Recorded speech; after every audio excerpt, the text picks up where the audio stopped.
from Madhya Pradesh to IIT Bombay. That's where your love for the capital markets personally started. I used to watch sometimes CNBC as well. You used to host one show there. Yes. Yeah. So that's how read a lot of books and got into excited about capital markets. Take me through that period of being at Flipkart, working in the e-commerce space, and then deciding to go the capital market route. Flipkart was converting from retail to marketplace. And I was one of the first product managers there to kind of build that. Very lucky to meet my co-founders there. One guy who's spontaneous, another who's a thinker and a numbers person. Which bucket or which category do you find yourself in? I'm nowhere, I think. Nowhere? I think my strength lies in identifying people. So I ensured that my co-founder should be smarter than me. Then two of us came. Then we thought third one should be smarter than us. From 0 to 14 to 15 million. What would you say has been the biggest learning so far? One of the biggest factors in startups is timing. Why now? Less than 20 million, active investors at that time. Yeah. Very, very yeah. few. So it makes sense. So mutual fund app, and they're I think some 30, 40 apps listed on the Play Store, or Signal. Yeah. Then how do you create a moat around yourself? How are you different? So I remember in 2002 or 3, I opened my Demat account. And the person did not even kind of entertain me. So I was in chappal, and just a student, you go there and come to and so on. And then after conviction, after some convincing, fill the form. 2 days, 3 days, and open my account. By the time you're gone, your interest is lost. Yeah. So the point was you find one problem area at a time and then kind of figure out that you have this right to win in this market.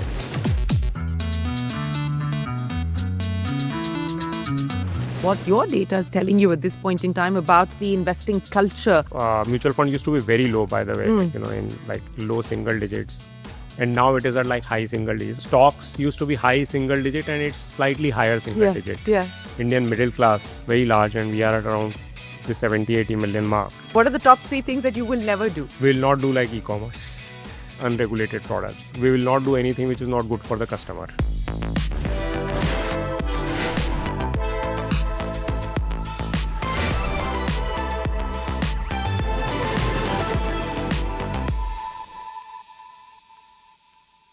Hello and welcome to the Young Turks Reloaded podcast. I'm Shereen Bhan. My guest today has had quite an interesting journey, starting from his roots in Madhya Pradesh to IIT Bombay to his entrepreneurial start with an education startup called EduFlix. He decided to bet on India's capital markets 9 years ago along with his 3 co-founders. Let's talk to Lalit Keshre about the Groww story, more importantly, where it's headed from here on. Lalit, many thanks for joining us here on the Young Turks podcast. And that's where I want to start with you. I mean, it's really been quite a journey, right? From Madhya Pradesh to IIT Bombay. That's where your love for the capital markets personally started, but it took a while for it to convert itself into a business opportunity. No, thank you so much, first of all, Shereen. I've been following this show for many years now, and it's great to kind of be here. So I think I'm very grateful about this journey right now. So I was in a small village, my parents were in a village, and I got Lepa. Yeah. So and then but there were no schools there, so I studied with my Nanaji, grandparents, and Nanaji, Naniji, and I was lucky that that year itself there was an English medium school there. It just got started, and as I progressed, that school also kind of went till 12th, and then I was lucky again that I got to know about this IITs, but nobody around me knew about them. Just lucky to kind of got in IIT Bombay. I was just there day before yesterday, and of nostalgia and so on. But I think it's not just luck that helps you get into IIT. No, of course. There was I got access to kind of lot of stuff also. There used to be this brilliant tutorials in Chennai at that time. They used to send you books and so on. So thanks to bunch of these folks, got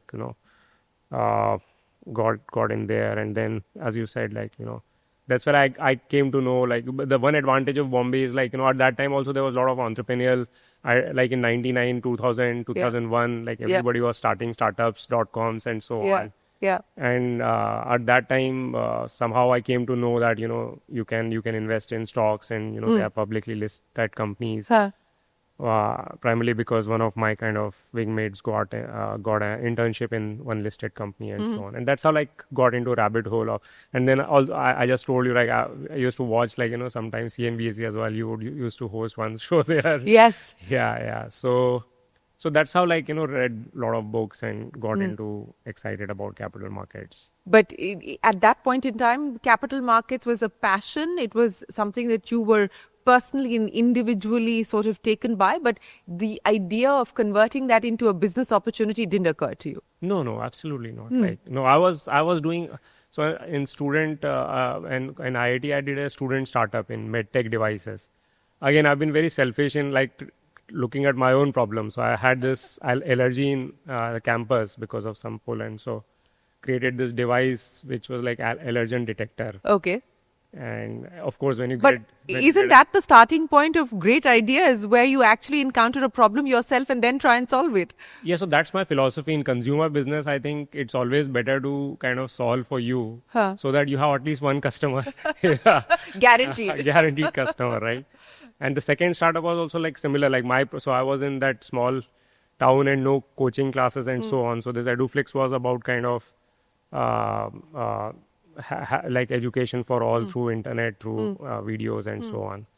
And likewise Groww as well.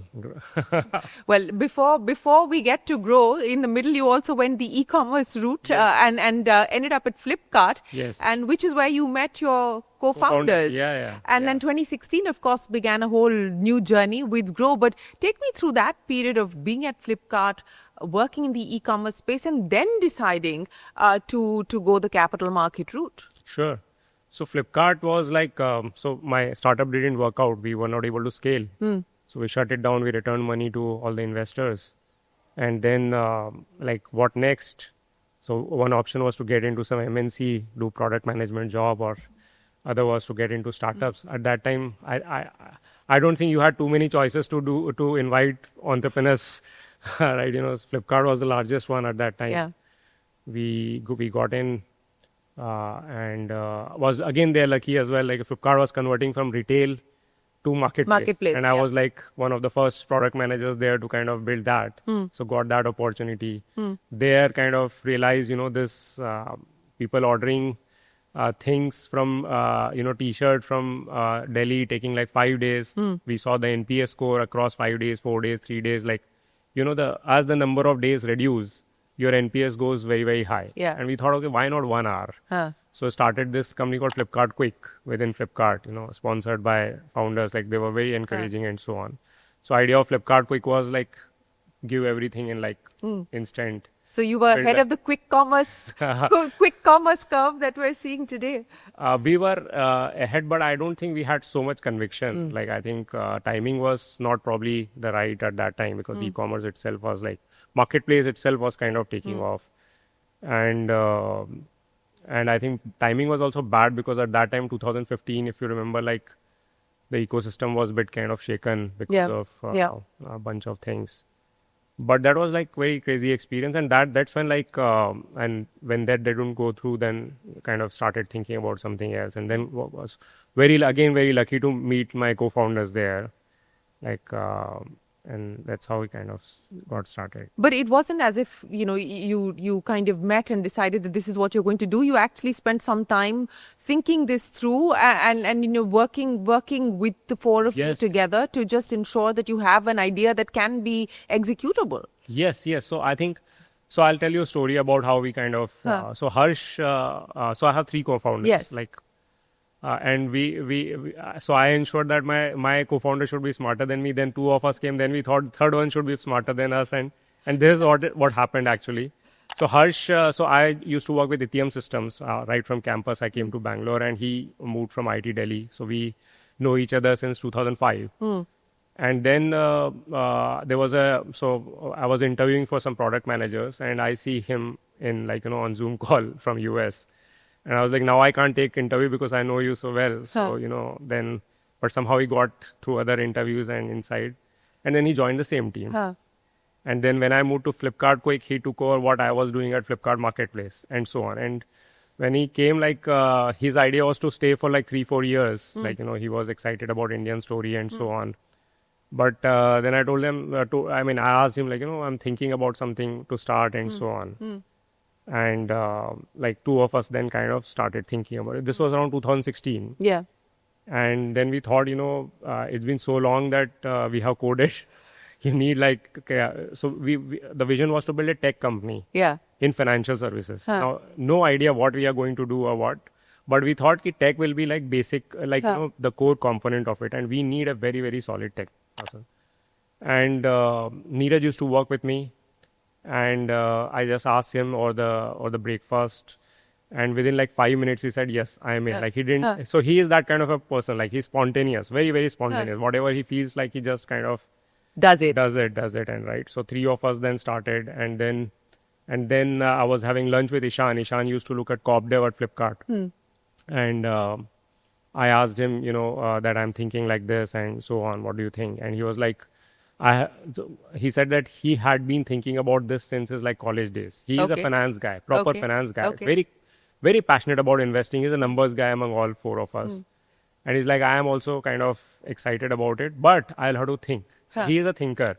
He took 2 days, checked with his wife, arranged for his personal finance and everything. And then 2 days later, he came to me and, okay, I'm in. That's how 4 of us kind of started. We quit and then started working on it. So one guy who's spontaneous, another who's a thinker and a numbers person. Which bucket or which category do you find yourself in? So I'm nowhere, I think. Nowhere. I think my expertise, I feel is that my strength lies in identifying people. And that's my strength. So I think the only thing that I did was to get these folks together and the initial team and everything. And then kind of setting up the purpose, what we want to do and so on. But then everybody has very, very crazy superpowers that kind of they come with. Yes, well, we'll talk about those superpowers in just a second. But, starting from scratch and building out Groww into what it is today, and how many active users do you have today? So we are around 14 to 15 million customers on the platform. Okay, so that journey from 0 to 14 to 15 million, I'm sure that there's been plenty of ups and downs along the way. There's been plenty of learnings. What would you say has been the biggest learning so far for you in the last 9 years? The biggest learning has been that team is everything. Because in last 9 years, we have been through so many highs and lows. But the last few years, largely high, at least as far as the markets are concerned. That's what. So what you see from outside is very different from what is inside. Yeah. What if I told you that so in 2015, while I was at Flipkart, I was getting term sheets from VCs, just go out and start. We get out in 2016 and those the market dries up. Boom kind of done. Yeah. And there is no funder available. And and we raised some angel money from Mukesh, Ankit and so on, our Flipkart folks. But largely till 2019, till peak 15 round, for 3 years, which is also good, by the way. In hindsight, I think that it was very good that we kind of got a lot of time to materialize, to figure out what we really want to build. Get very solid team bonding. Everybody, initial team members working hours and hours together. You calculate the number of hours that we worked together before we kind of. How many would you say you worked together before you actually started? So founders, if you look, Harsh and I go since 2005. Neeraj, 9 plus 3, 12 years. Ishan, 11 years.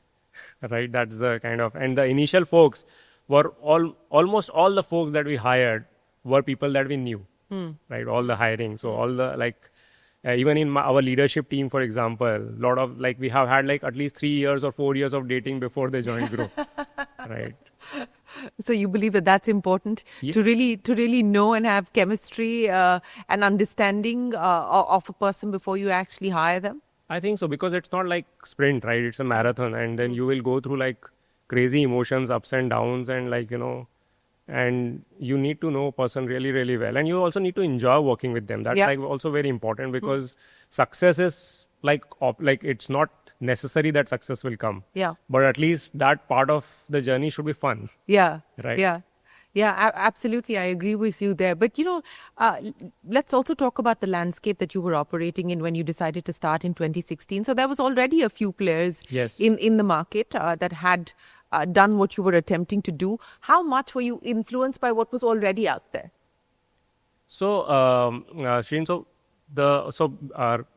been in the startup world for so long and so on, right? And one thing that I learned, I mean, all the mistakes that happened, like EduFlakes, Fquake, and even that medical device and so on, that one of the biggest factors in startups is timing. Why now, right? So actually, it was a validation for us. And when we thought about this market, see, everything makes sense. India is large, middle class is growing, wealth of India is growing, wealth moving from, real estate, what is that called, gold, to, financial, like mutual funds, just started at that time and so on. And it looked like what happened in developed nations would happen in India. If you look at Nifty 50, like, what is the largest, biggest sector? Financial services. What is the biggest profit pool? Financial services. What is the penetration in India? Very low, like less than 20 million, active investors at that time. Very, very few. So it makes sense. But then it might stay like that for next 20 years. So why now it becomes important? And then why now became clear in some ways. One thing is that we saw a lot of startups coming in this, and that is like a signal to me, like, when quick commerce, for example, happened, lot of companies come together at the same time. So anything, if some idea happens, then it's not just one single entrepreneur most of the time who kind of thinks about it. It's many more folks. So that was like a good indication for us that this was the good time to get started. I remember when we just got out, and I was thinking, okay, and we were figuring out how to start in financials. So mutual fund was some mutual fund app, and they were like, I think some 30, 40 apps listed on the Play Store. Or like Signal. No, but that's also important, because then how do you create a moat around yourself? How are you different? I mean, better is a claim, but different is actually something that the marketplace expects of you, especially when you're up against already existing incumbents. So how did that drive you to build differently and build a different product? So startups, it's again very contrarian thought process that we spend just too much time in figuring out different. And so of course, in later years, you need to, like, now we think a lot about how we are different and so on. But in initial years, I think it's about understanding the customer's kind of need. And so I'll ask you, like, okay, so there are so many apps, but then why only so many people are investing? That's right. If there are discretionary income, spending capacity, there's a lot of money in it. Like risk-taking ability. Yeah, so those are like hypotheses. So you basically start and trying out one after other, and then you realize, okay, there is one gap which we have like right to win, which is like making things very simple, transparent, and delightful for customers. So, for example, risk averse, or you generally get scared. You go to some website, you open an account, it takes like 2-3. So I remember in 2002 or 3, I opened my Demat account, and the person did not even kind of entertain me. So I was in chappal, and just a student, you go there and like, so kala, like, come to like, and so on. And then after conviction, after some convincing, fill the form, 2 days, 3 days, like, and open my account. By the time you're like gone, like, your interest is like lost. So account opening process, again, the structural change that happened was like, Aadhaar, and like, we always say, right, we are like so crazy grateful to like, all these, the timing of DPI and Aadhaar, UPI and everything. We wouldn't have been, like, Groww wouldn't have wouldn't exist if they were not there. So the point was, like, you find one problem area at a time, and then kind of figure out that you have this right to win in this market. Well, speaking about the right to win in this market, and let's talk about what's happening in the environment currently. I mean, as I said, we've had a bull run right through the COVID period, and again, it was unexpected because people actually thought that the world was going to shut down, and here you had the capital markets the world over delivering phenomenal returns, and you've now got a new class of investors who've been drawn into the stock markets, given what we've seen happen in the last few years, specifically younger investors, women who are investing in the stock markets. These are all sort of new trends that we've seen in the last few years. But now, with the kind of pain that we're starting to see, and it's only the starting point of the pain that we're starting to see at this point, volumes have been impacted. How are you seeing things at this point? So we are asked this question a lot, and I think the way we look at it is that from Grow's strategy perspective, we think very long term. And we believe that in long term, these trends, this very long term trends that we are seeing will continue. And namely, like India's growth may be 6%, 8%. So, but this compounding over like next 10, 20 years is going to be like crazy. I don't think any other country will grow like India for next few decades and so on, right? And then penetration will continue happening. Tech will help in more and more penetration of more and more products and so on. Wealth people will continue looking for transparency. Like Bezos, like you bet on things that are not going to change. And one is that, people will not go, okay, I'll go from transparent to opaque way, or, convenience to non-convenience and so on. Yeah. Right? And so these kind of trends will continue happening. And we are kind of working on those trends, democratizing wealth in the country. I think country is going to, like, people are going to get wealthier. They will need products to kind of make it easy, make it like transparent, and so on. Well, speaking about wealth creation as well as deepening of the equity culture, and we've seen, at CNBC TV18, we've been doing this 25 years, so we've seen that happen during the course of our own journey. But, do you believe that at least in the near term, the retail investor is going to keep the faith? Do you believe in the near term, the retail investor is not going to throw in the towel given what is happening? No, I don't know. Like, I mean, I don't know. Like, near term, what happens? So, I think we have seen these kind of things, right? So I've been following markets for not as much as you, but maybe 2 decades and so on. But and these kind of things happen, right? There are bear markets there. We are not even sure where are we right now. Yeah. And there will be markets will go down. It's nature of markets. And generally we have seen that the growth of new investors coming in the market has correlation with the market's kind of levels and so on.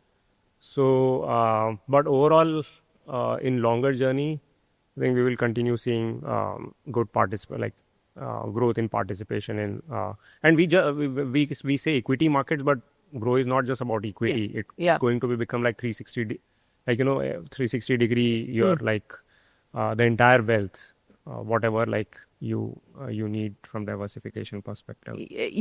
And we'll talk about the product diversification in a second. But again, let's talk about the trends that you're seeing and what your data is telling you at this point in time about the investing culture that has taken off in India. In fact, to the point where the government started getting worried and banks started getting worried about the fact that deposits were moving towards the stock markets. What's the data telling you today on where we are as far as the addressable market is concerned, but also what the headroom for growth is likely to be? See, today, if you look at the active investors in the market, right? Again, numbers might be here and there, but I think mutual fund would be around 50 million, unique 50, 60 million, and then stocks would be around similar number, and superset would be around 70, 80 million, and so on. And participation perspective, mutual fund used to be very low, by the way, in like low single digits. And now it is at like high single digits. Ownership, I'm talking about the ownership of the stock market. Yeah. Stocks used to be high single digit and it's slightly higher single digit. Yeah. Right? It's not like, so there's a lot of narrative, okay, retailer. But if you look at the ownership perspective, it's still like mutual fund has seen higher growth in terms of ownership and so on, indirect ownership. And I think that is one way like probably will grow even faster than direct ownership. From the numbers perspective, you can think, right? So like Indian middle class, great Indian middle class, right?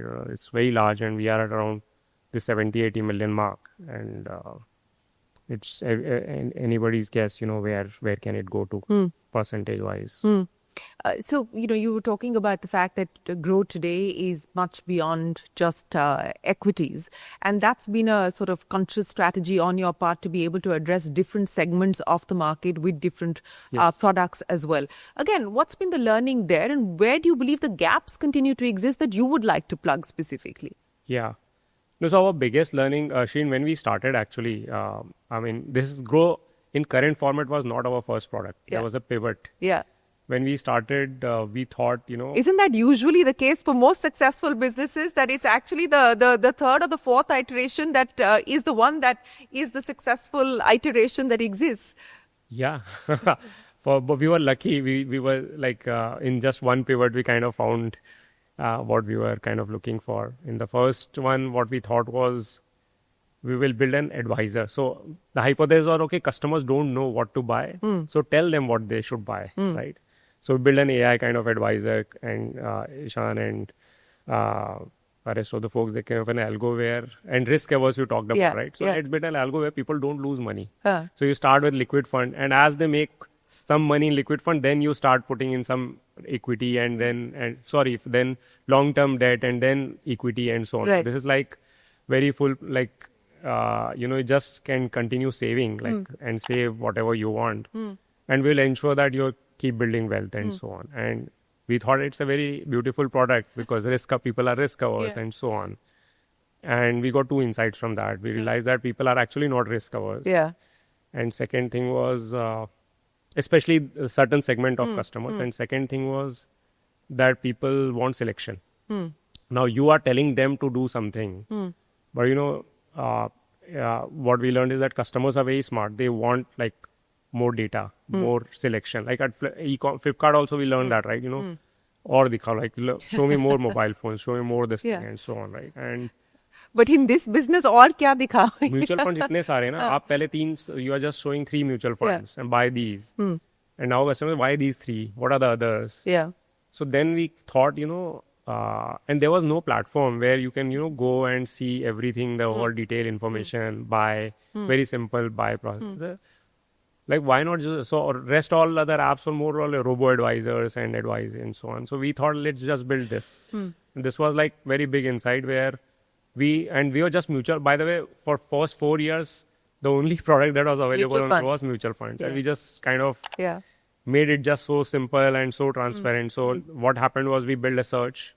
You search for any mutual fund. There is a product, beautiful product page. You should check out our, there's graph. There are like, you need to know about fund manager. You need to know about past performance, expense ratio, tax, like everything. Right? What are the other funds for? The what history, geography. What is, everything. And everything in between. So whatever is the holding and so on. And later when you launch stocks, then holding, you can look at the stocks also. Yeah. Right. So that was like, and then payment, very kind of simple payment, very simple onboarding and so on. And like first month when we launched after the pivot, we thought, 100 customer ho jayenge to maza, like it will be fun. Like it will be like good feeling. And we got 600 customers. And at that time, getting customers was so tough. And we did not do any marketing. It was just, some friends. So we, earlier what we used to do, we would create like so Flipkart se nikle to Flipkart ka ek group bana diya. For our friends and family, there is group number 1, group number 2, group number 3. There are like hundreds of groups where people just ask questions. So to get insights from the customers, what are they looking for? But, and our GTM also told them, okay, we launched this Groww, like check her out. And then they will invite other customers and pure word of mouth. In fact, first few years, we did not do any marketing. The word of mouth, even today, for example, in like more than 70% of our customers are organic customers, all word of mouth. So, so that was another kind of big insight that we had, that if customers really feel about something, really feel good about some product, then they talk about it. They go out of their way to kind of talk about it to their friends and families. Yeah. You were speaking about customers and tech as well. And I think two claims that literally every company makes is one, that we're a tech company, and two, that we're customer obsessed. Now, from a Groww point of view, what does that mean? Simple language, from a layperson's perspective, what does it mean to be a tech company for Groww, and what does it mean to be customer obsessed? Yeah, tech is eating everything. Like, the way we look at tech Breakfast, is lunch, dinner, all of that. Yeah. But tech is like, I'm a techie. I've been an engineer. And my co-founders are techie. Like, all are engineers. We solve today, like, most of our time actually goes in building products. And I think that's what defines a tech company. Like, the tech is the primary solution to, like, most of the problems. And not like, so we don't, for example, we don't have army of sales folks. Nobody will call and tell you, oh, do this, do that. No, everything is tech driven. All the user experience is defined through tech and so on. But yeah, you can say that everything is tech, which is what it is going to be, right? Tech is eating everything away. So I don't know if I answered that. No, I'm getting some clarity on how it probably creates boundaries of what you should not be doing. I think it clarifies what you should be doing, but it probably also puts boundaries on what you should not be doing. Yeah, you're right. And there's a long list, by the way, of things that we will never do. Like what? What are the top 3 things that you will never do? So one is we will not. So Groww will continue to be focused on building wealth for the customers. We'll not do like e-commerce. We'll not do like anything which is like, distracting. Number 2, we will mostly do regulated products. Like we will not do like unregulated products. And third is like, we will not do anything which is not good for the customer. Right? We'll not kind of do customer come first and so on. And there are a bunch of other not do things and so on. Another thing is also we'll not do something which we can't build 10x better customer experience ourselves, right? And which we will not do ourselves on the, so we have one of the commandments, be the power user of your own product. And if you will not be the power user of that product, we'll not build it.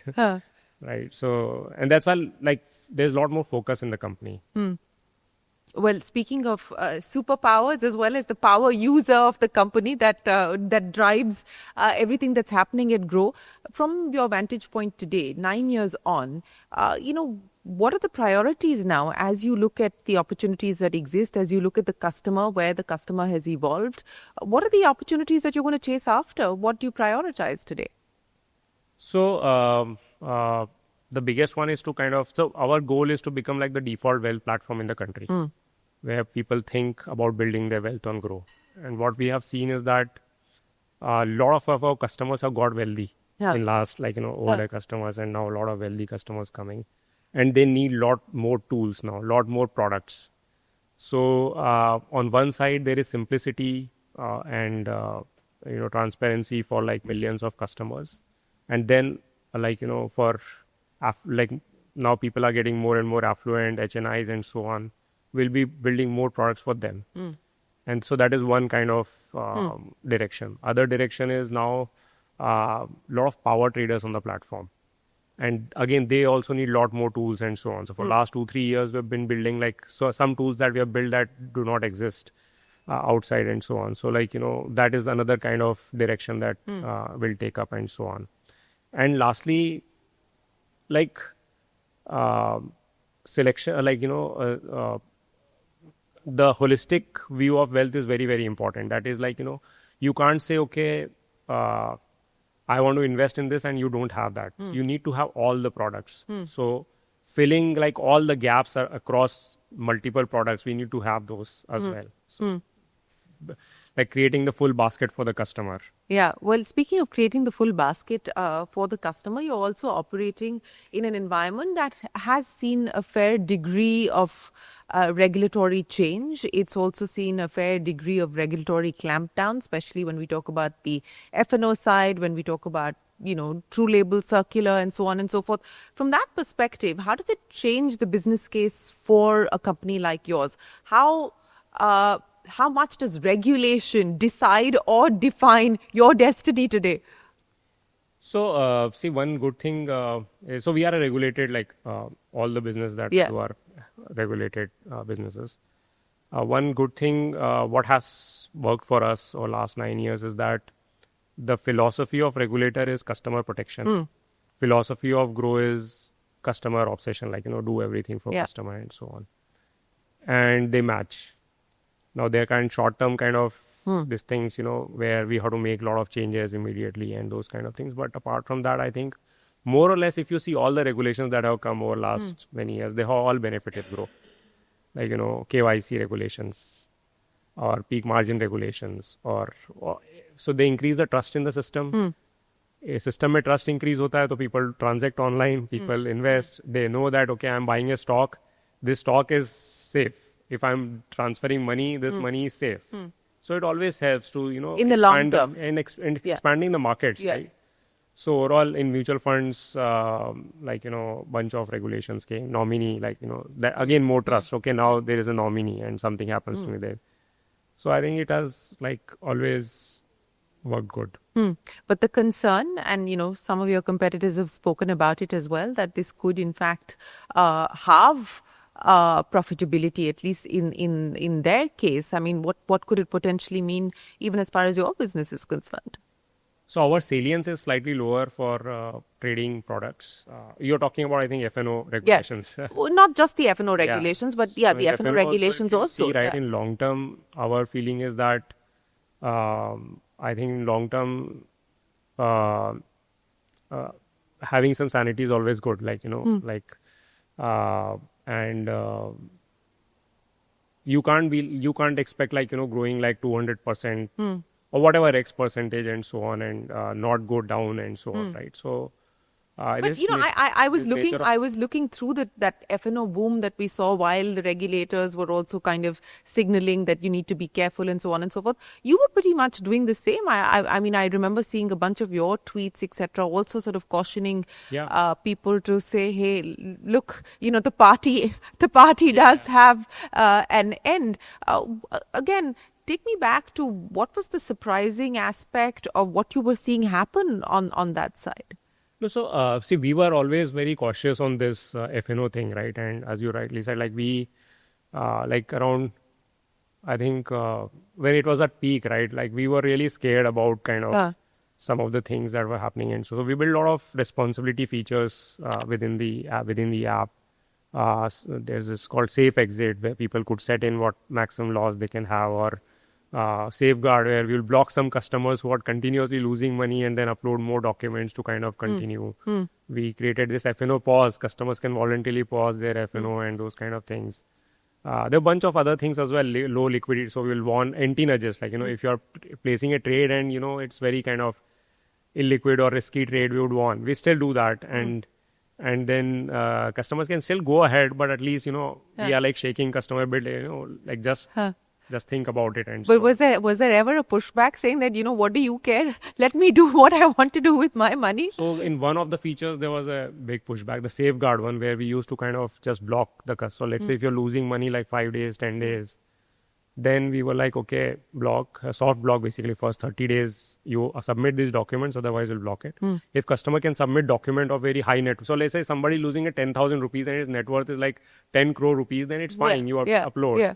But if you're losing 2 lakh rupees and your net worth is lesser, then you can't trade. And then that's when the backlash happened, because you are just a tool. So you are so we also have very few customers who are just F&O, less than 1%, right? But rest of well building and so on, right? So our numbers are kind of slightly different, but yeah, we had those.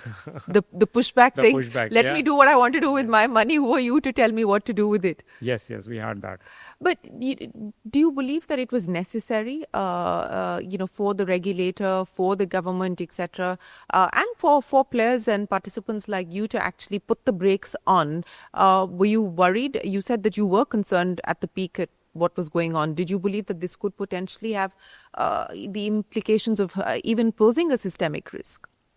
So I don't have that kind of a view about, I think regulators know a lot more about the risk, systemic risk, and the entire ecosystem and everything. The way we were thinking was more from customer protection perspective. See, we are again, the philosophy of Groww is to build wealth for people and so on. And there's this tool, and we have to have that. We can't say, okay, we will not have F&O on the platform. Yeah. Right, because that's also like customer need choice. Yeah. Plus also it's like, revenue profits for the company and sustainability and so on. But we were concerned more about that, and we were thinking from that perspective, not from like overall. That's like regulators are a lot more kind of knowledgeable about all the things that are happening. Speaking of the future, one of the big changes that you decided to make was, of course, you're one of the companies that reverse flipped and moved your domicile to India, ostensibly, of course, with the hope and the possibility of IPOing. But what was that like? Because, it's few companies have gone down that road at this point in time, and it also comes with a pretty hefty bill. But what was the experience of reverse flipping? Well, it was like grueling experience. We in 2018. So I told, right, we started in 2016. We raised some angel, but we needed more capital. Because we were thinking of moving to direct mutual funds, which is like zero revenue for next, I don't know how many years. We needed capital. And YC was one good kind of option for us. Yeah. So we applied to YC, we got in. And based on... And for those of you who are watching, YC is Y Combinator. Yes. Y Combinator, right. And but we got feedback from a lot of seniors and from YC, and that, better to incorporate in US. Because funding is easy, right? Raising money in the US. So us time pe like, you don't think about 5 years down the line, 10 years. No, you think about from your purpose perspective, but first you need to, so I say, right, in long term, everybody is dead, but, to think long term, you need to keep doing short term. Yeah. So we incorporated in the US at that time. And then we paid for that last year.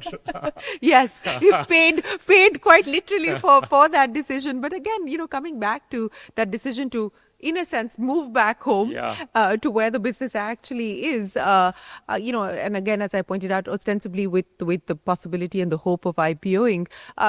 So take me through the fact that you knew that you would have had to pay a fairly hefty bill, but you thought that it was worth taking that call. Yeah, see, everything is in India. Your customer is in India. You are in India, like we are in India. Your office, like everything is in India, and then you are head office. So it did not make sense. So short term, it's a pain. Again, you have to take a lot of short term pain for long term gain, and so on. And this is one of those decisions. Like we were okay with that, and we could afford also because a company has been profitable for so many years, and this was also right time. Typically, if you're raising capital, then it becomes tough because the process itself is very long. You go through NCLT process and those kind of things. Yeah. Well, you said you could afford to take that decision and you could afford to make that call because of the fact that the company's been sitting on profitability. But again, I go back to building the business with the idea of the business being profitable, because what we have seen in the startup ecosystem, and perhaps to a large measure because of the kind of money that was available, very freely available, that wasn't a focus. And it's now being prioritized today. Everybody's talking about, let's not focus on burn, let's focus on profitability at this point in time. And that's rewiring and re-engineering businesses. What was the conversation like when you started about how important it would be to ensure that you were profitable? So we, to be very monetization was the last question that we answered in our journey. And I don't advise to everybody, but for consumer business, sometimes, so we had this framework, okay. So build a platform which is like very low CAC, low customer acquisition cost, very high retention, very high engagement, and customers should love you. Basically, they should talk about it. If these four are met for consumer platform, then more or less everything is... पैसा आ जाएगा. पैसा बाद में आ सकता है. आ सकता है. Right? And in a startup, you need to take that bet. That's what we thought about. And for first 4 years, we were just a mutual fund company, direct mutual fund, no zero. We actually started with regular mutual fund. कि धंधा अच्छे से बने. Coming from, e-commerce, burning background, we thought कि business should be sustainable. So we started with regular fund. So that the scars of the e-commerce Yeah. story had taught you lessons. Yeah, at so the economy. start. So one of the checkpoint that four of us created, like, कि business should be like, very solid business. The kind of business that we would invest in. That was like one of the benchmark. And yeah, so basically the regular mutual fund, so पैसा आ रहा है, but फिर customer demand direct, like if in all our WhatsApp group, why Groww is so nice platform, why not direct? We'll ask, how will we make money then? And like, it's not customer's job to tell you how will you make money. You have to figure out yourself. But first you have to listen to customer, raise money, and then move to direct. That was like what it was. But, speaking of raising money, and I think it's an important question that that many founders have to sort of grapple with. Who do you bring on board as investors? How much do you dilute? At what stage do you dilute? How did you address some of these questions amongst the four of you when you were going about fundraising, for instance? And again, what were the checks and balances? What were the do's and don'ts that you put on the table as you made those decisions? Yeah, so we have been again lucky there as well in getting kind of the partners or long-term partners and very, very solid brand names. So we had this criteria that first thing was like we had very thick skin when we started. So two of us, Harsh and I, had previous startups. So this is like, so we're like, अच्छे से बनाएंगे इस बार, like, no hurry. So we did not raise institutional round for like first 3 years. And then when we raised, we had this, okay, people should, first, the same criteria how you kind of look for in your team member, that, you should have fun working with them. They should be long-term thinkers. Yeah. Second thing, they should understand this philosophy. So we were very clear, this is all you're thinking, these 4 things that I told you. And the 5th, monetization, question mark. But this is like very high probability that we will make. And so, this long-term philosophy that, customer obsession and so on. We are not going to kind of do short-term tactics to make revenue and so on, those kind of things. So these were the check boxes. And like, again, lucky, like in all our kind of rounds, we kind of got good partners along the way. The monetization, big question mark here.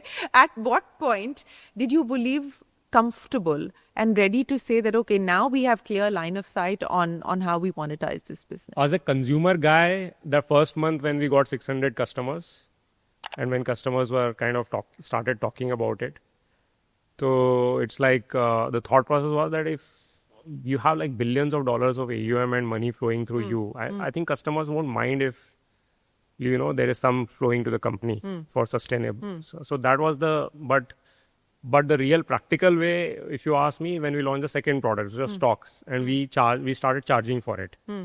So our kharcha bahut kam tha hamari. So we raised a lot of money, but we have not spent money. Like before paying the taxes and everything, like we had all the money that we have raised in the bank. Okay? Like the net in the J curve, the net negative, maximum that negative went was like hardly anything. Like, so sometimes people also ask me, like, why did you raise money if you not? But आपको पता नहीं होता है, like, that you'll never need. It's more a buffer, it's a cushion. It's confidence. It's like capital is an asset and so on, right? But coming to you, so that was the point when we started charging on transactions for in our stocks and derivatives and so on. And this brings me to the larger question, I think, and the entire ecosystem is grappling with the issue at this point in time, is the paying capacity of the Indian customer. And there are different models operating at this point in time. And we were talking about quick commerce. I mean, people are willing to pay for convenience. And people are willing to pay a significant amount for convenience at this point in time. Again, what's been the learning as far as the paying capacity, the paying ability, the spending power of the Indian consumer, and what it means for businesses like yours? My learning is like, don't presume anything is what I have learned, like, because any kind of playbook, right? Startups are outliers, right? And if somebody is giving some advice कि यार ये नहीं होता, ये हो ही नहीं सकता, या फिर ये ऐसा करो, this is based on their experience. And so quick commerce की बात करते हैं, like, let's say there is a 20-year-old experienced entrepreneur and he gives gyan on quick commerce.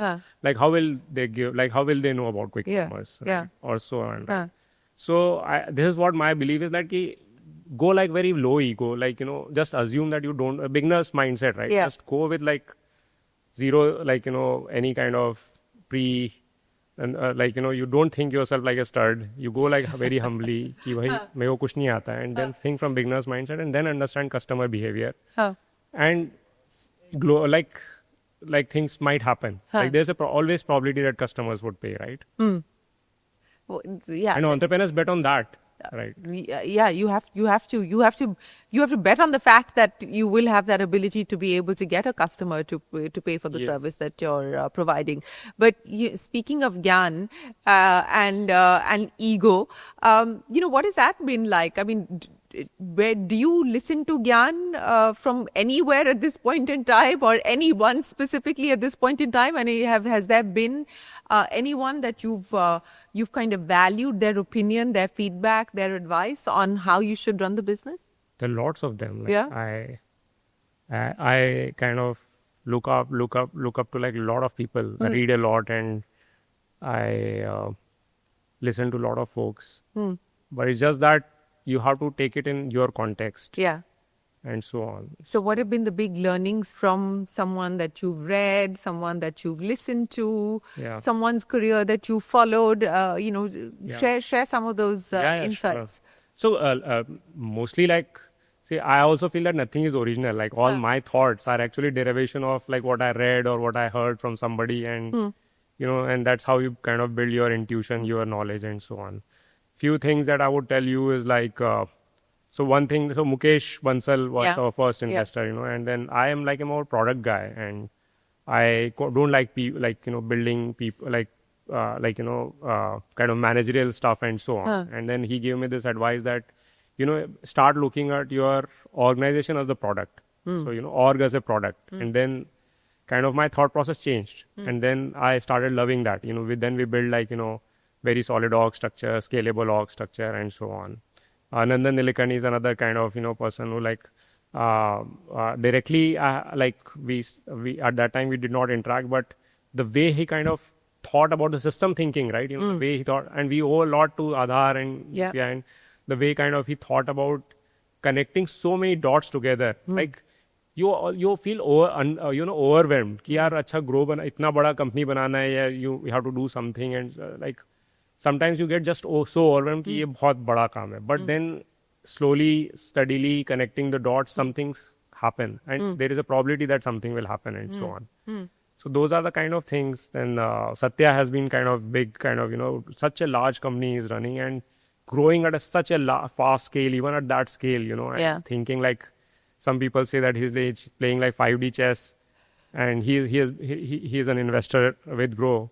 And like we are super inspired by him as well, and there are like a lot of people whom we kind of look up to. Well, speaking of looking up and looking forward, 2024 was a record year for the Indian IPO market, and specifically for new age tech companies IPOing. 2025 question mark at this point in time, given everything that's happening. But what about your plans? We are, again, same old, like we are long-term players, and question marks will always be there in entrepreneur's life. And you need to be optimistic, and you need to play your game. Like, we'll figure out. There's no hurry. We have the luxury, we have the liberty of time. We have, the company is well kind of capitalized. We have good partners, long-term partners.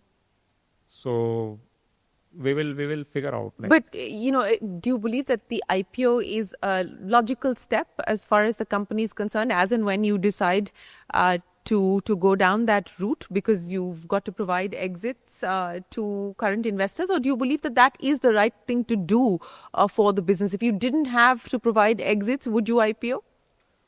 So I would, because there are two things which are kind of very important. One is, so a lot of our investors, a lot of our kind of customers are actually investors. Right. And what if, just imagine, like, what if they also make money if Groww grows and so on, right? And I think, like, what if they become like partner in our journey? Like, they are customers, but they are becoming partner in our journey. So shareholders of the company. Shareholders of the company, right? So that is one kind of, I'm not sure if like we can talk about this, but we can kind of So this is one thing. And second thing is, I think it's also like so we are also like generally, we don't talk much, right? And so on. So like what Groww is about, it's more about transparency. Let people know about Groww, like business numbers, like finance numbers, our philosophy, people. But you can do that even remaining private if you choose to. I mean, Yeah, but I think I would rather not do it if I'm private. Because that like it's better, right?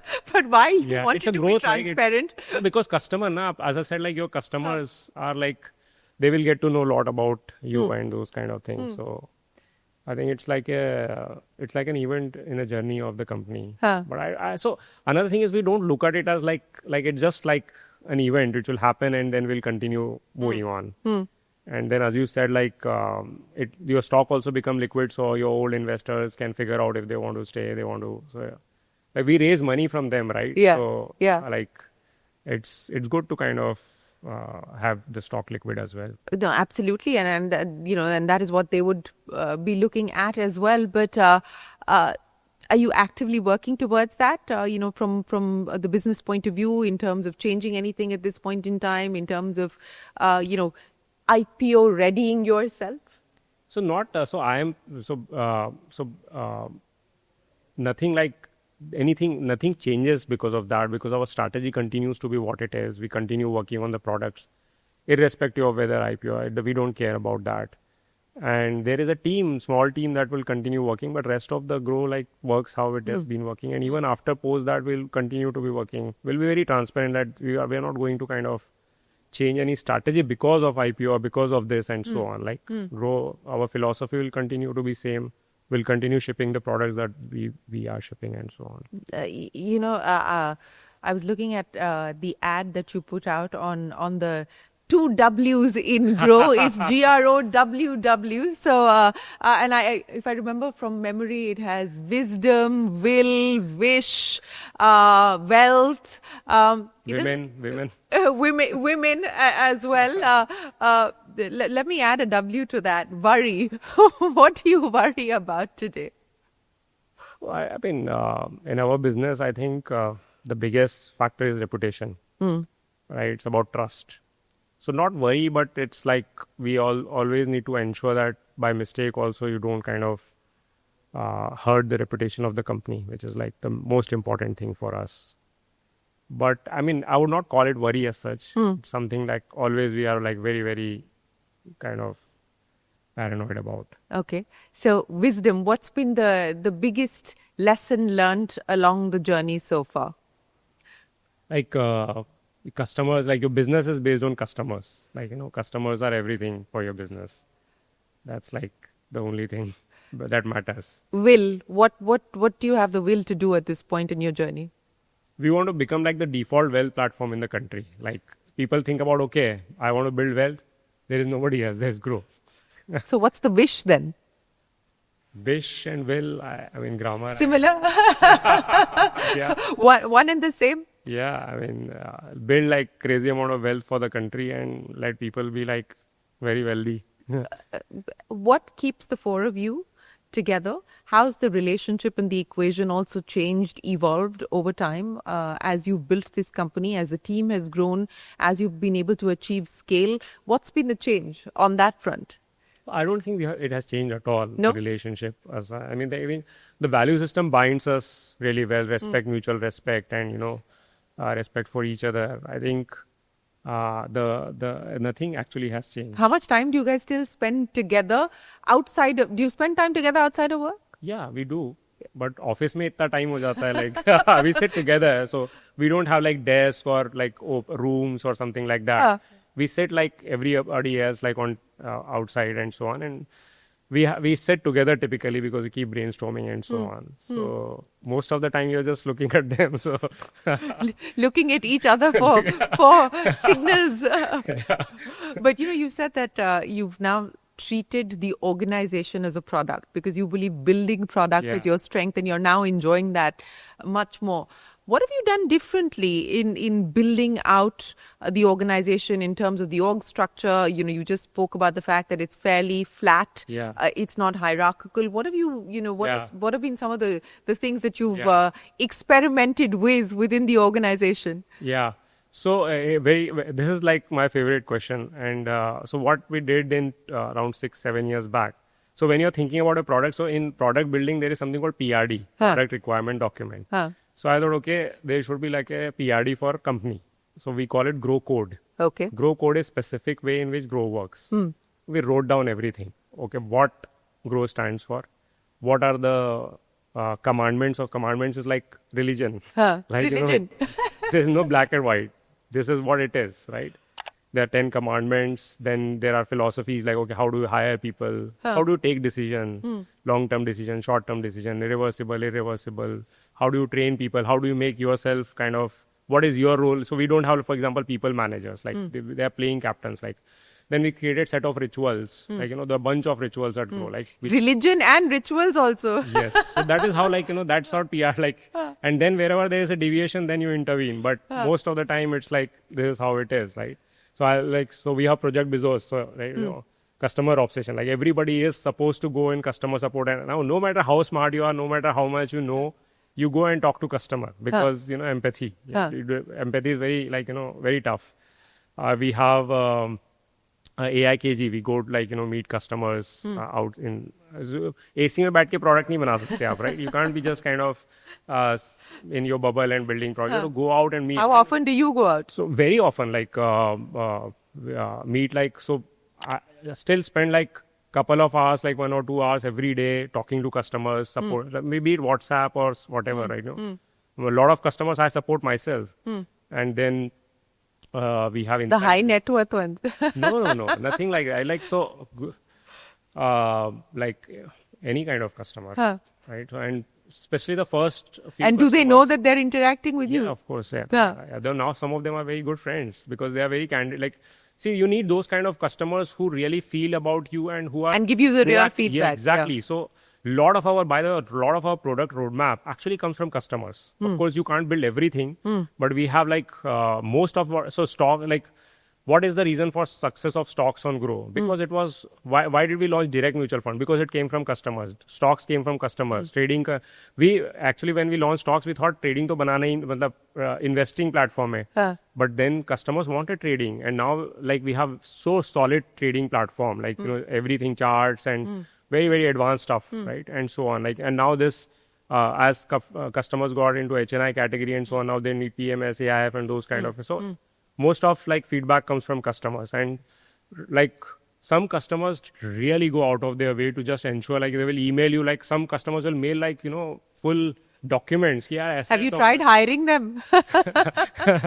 Yeah, of course. But mostly, like, and sometimes, they are also very vocal कि यार ये आपने बनाया, ये अच्छा नहीं किया. So we have this called ritual called products. Products में हम क्या करते हैं कि आपने, let's say you build product and you have to test. So the passionate customers, they will come inside in our office and they test along with you, and they will clearly say, यार ये अच्छा नहीं है, you do this way, that way. Very passionate kind of folks and so on. Yeah. Okay, so that's the way that you've actually put in a feedback loop to listen to customers who are actually helping you design product at Groww. But I want to go back to Project Bezos. Why did you call it Project Bezos? Because, so I was inspired by, so I've been reading his shareholder letter to shareholder since, like, when Amazon started, and he always talks about customer obsession. So we have some kind of, Sachin and Vinny used to work with Amazon. They carried customer obsession in Flipkart. Like, and that's what I learned at Flipkart, right? The biggest learning for me at Flipkart are two things, basically: customer option and scale, thinking about scale and so on. And then we carried it inside Groww.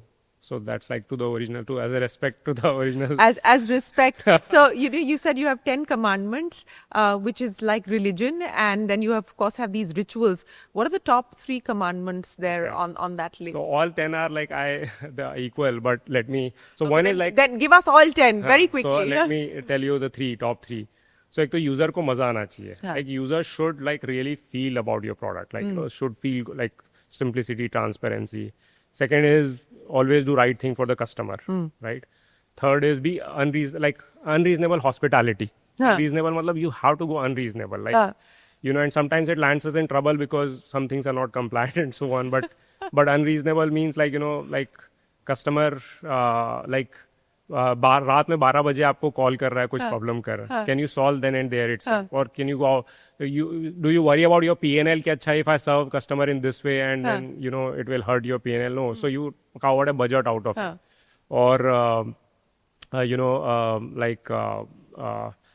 sometimes customer का कुछ so there are some cases customer can't transact online so some support guy can go to his house and get whatever is required and come back or signatures and those kind of things so be unreasonable and that we learn from hospitality industry also how do these large chains chains treat you how can you treat customer like that right so that is one of my another obsess or design design is very important for us because you're not talking to customers everything a customer is interacting is experiencing it experience design matters a lot those kind of things be the power user of your own product as I said that. So I use Groww app 2 hours a day and all my leadership team crazy power user but how much time do you spend trying out the competition? So not much so what we also when we started we figured out competition ko follow karenge to then you become like an Excel sheet right ye feature so feature set of Groww is very different and that kind of helps us to focus on customer instead of focusing on the competition so there would be a team of course who do competitive intelligence and I also do some kind of trying out new products trying out new products and so on but I think we had to kind of very consciously try not to kind of focus on competitor, focus on more on customer. You talked about providing unreasonable hospitality to the customer. Raat ko 12 baje koi phone kar raha hai, so you will take the call and deliver. But what about the employee? How employee centric is the organization? Do you put the employee also equally at the heart of? No. Why? Customer is number one. I mean, we are very, very open about it. Customer come first, rest everybody comes later. So no, we are very clear about it. So how do you then get people to buy into this mission, vision, and also feel like the organization is treating them perhaps not with unreasonable hospitality, but with reasonable hospitality? What we have learned is that people love working for a purpose, and we hire people who have this purpose of building something crazy big for the customers. So the kind of people that we have are like us who understand this very well. And I think all of us have accepted that. That it grows. So when you see these debates rage on about 70 hours and 80 hours and 90 hours and all of that, I mean, what do you think about any of that? I don't have any opinion on that. I don't need to have opinion on everything. No, you don't. There is a person who wants to work 80 hours a day, so be it. There is somebody very creative and he thinks that, out of, I can work everything in 4 hours a week, so be it. What matters is your style. I am personally a hard work. Personally, my style is to kind of spend a lot more hours and so on. But then, I mean, we don't have those kind of things. But I think sabki jiski jo marzi hai, they will work according to that. So when you talk about crazy big, let me ask you to draw up a crazy big vision, at least over the next 5 years, that the where you would like to see Groww, what you would like to achieve in terms of numbers. Numbers, I can't talk. And I'm not a numbers guy. That job you've given to somebody else. So I think I would be very happy if, we become so we are already kind of loved by customers, the kind of love that customers expresses. I think if we kind of become a household brand, which so some of the examples so Apple is one example, Nike is another example where people just kind of trust you. People think you are the default platform for managing their wealth. I think there's a crazy trust that you need there and so on, which is already we are taking those steps there. That would be that would make us really happy. So from Lepa village to IIT Bombay to running Groww at this point in time, when you look back at your journey, what are some of the most memorable moments that you believe have helped you get to where you are today? Okay. So, I mean, this is very, very old. I was in second standard. And I was an average student till then. And somehow, pata nahi kya hua, was class mein I got like first rank, somehow. Huh. And I came home and my Nanaji told me, good. That good like was the biggest thing in my life, I feel, because after that, then that was something like, I realized, ye achhi cheez hai. Getting this, and as a kid, you don't remember and so on. So that was like one of the best things that I still remember. I don't know whether it was second or third standard. I don't kind of, memory is very weak, but I think, so he has like, that's his company, my grandfather's company has been like the best thing in my life. And then, like, other thing is like all the people. So I've also been lucky to have people around me who are like super, like very caring, very high integrity.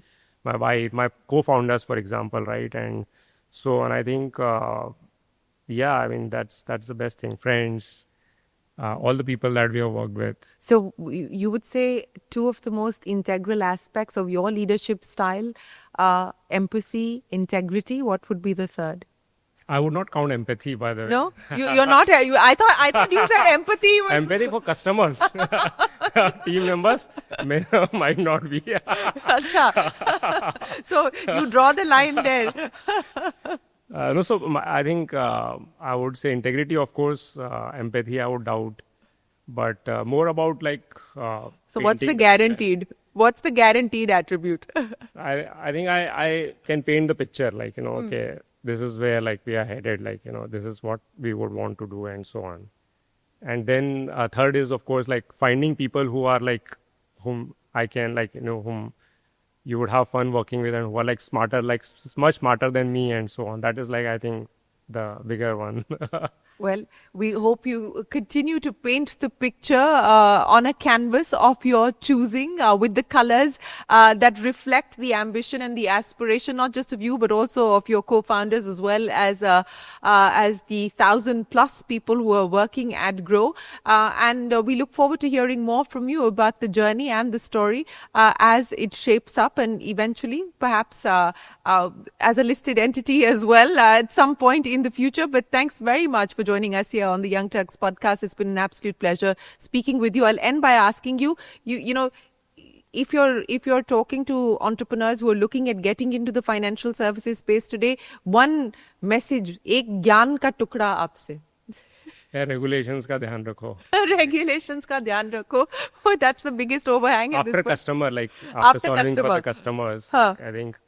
In typically most of other businesses, customers ka solve kar lo, business model bana lo, all good. But in financial services, it's rightly so, like you need to know regulations and so on. Well, that's the piece of advice there from Lalit Keshre of Groww, a customer at the heart of everything that you do, but don't lose sight of the regulator or the regulations as you build a business in a regulated space like financial services. But for now, from all of us here on the Young Turks podcast, many thanks for watching. Do stay tuned. We will continue with a lot more right here on CNBC TV18.